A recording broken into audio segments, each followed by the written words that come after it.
To Libya now. You know, say what you will about Muammar Gaddafi. He is still on the loose, by the way. But during his decades in power, Gaddafi kept the lid on his country's Islamic extremists. How?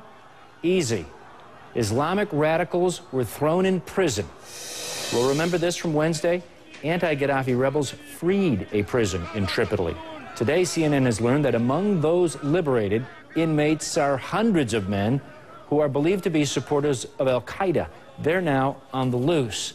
The man who uncovered this story is CNN terrorism analyst Paul Cruikshank. He has been to that prison in the past, joins us live from London. Paul, give us details on just who is now free in Libya. Well, what we're hearing, Drew, is that up to 600 prisoners from this prison are believed to be pro-Al-Qaida militants, people who were imprisoned there by Gaddafi, who've been there for several years, people who were imprisoned at the height of the Iraqi insurgency.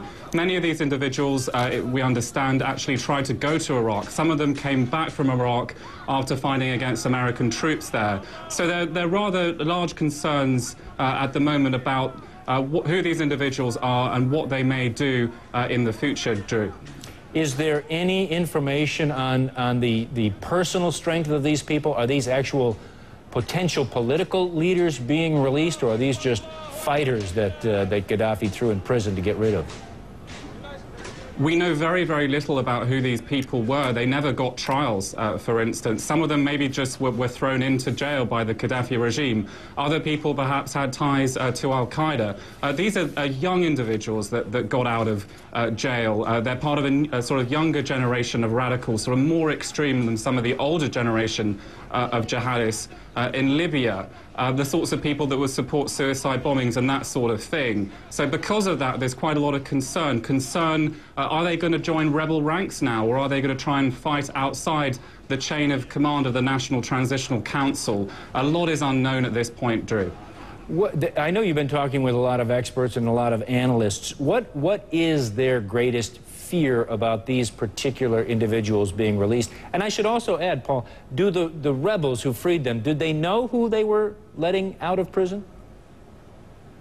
Well, it's not clear when the rebels released these prisoners if they knew who they were trying to release. But the fear really is that these people are people with deep sympathies to Al-Qaida, that they're now free, that they may try and organize within Libya. The US military so far has only seen flickers of Al-Qaida in Libya, very little Al-Qaida presence at the moment in the country. The concern is that this may allow Al-Qaida to build up operations there if they're these individuals who are sympathetic to it operating now in the country. And what we've already seen in the last few months in the chaos of civil war, some radical extremists really coming to the fore in Libya, in the eastern parts of the country. We understand they've even set up some training camps. So all these sorts of things are causing a lot of concern right now to US counterterrorism officials, but it's very difficult to untangle exactly what is going on in the fog of war, Drew.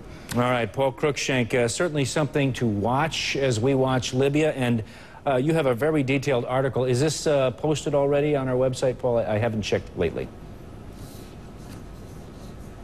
Okay, so it is posted. Paul, thanks a lot. Good to see you over in London. Thank you so much for bringing that to us.